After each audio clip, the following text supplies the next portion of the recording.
Feelings তো বলে বোঝানো যাবে না।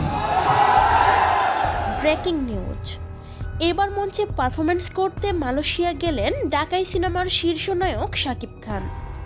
সম্প্রতি মালয়েশিয়ার বসবাসরত প্রবাসী রেমিটেন্স যোদ্ধাদের নিয়ে বসতে যাচ্ছে রিয়েল হিরো অ্যাওয়ার্ড 2024 সিজন 3। সোমবার 8 ডিসেম্বর অনুষ্ঠিত হতে যাওয়া এই অনুষ্ঠানে যোগ দিতে এরই মধ্যে মালয়েশিয়ায় পৌঁছেছেন শাকিব খান। সেখানকার একটি ভিডিও প্রকাশ করেন সামাজিক যোগাযোগ মাধ্যমে। ভিডিওতে দেখা যায় মালয়েশিয়ার এয়ারপোর্টে ফুল দিয়ে বরণ করে নিচ্ছেন রিয়েল হিরোস কর্তৃপক্ষরা। এবং আপনারা জানেন ইতিমধ্যে আমাদের মাঝে কালকে এসে পৌঁছাবেন আমাদের সুপারস্টার শাকিব খান। সো আর বাকি সব আর্টিস্ট চলে এসেছে আজকে। জানা যায় অনুষ্ঠানটি সবার জন্য উন্মুক্ত।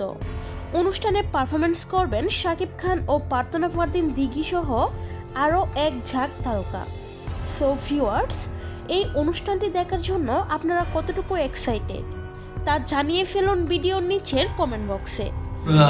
আপনারা সকলেই জানেন যে আমি প্রায় বিদেশে ট্রাভেল করি, অনেক ট্রাভেল করি, পৃথিবীর অনেক অনেক দেশে গেছি।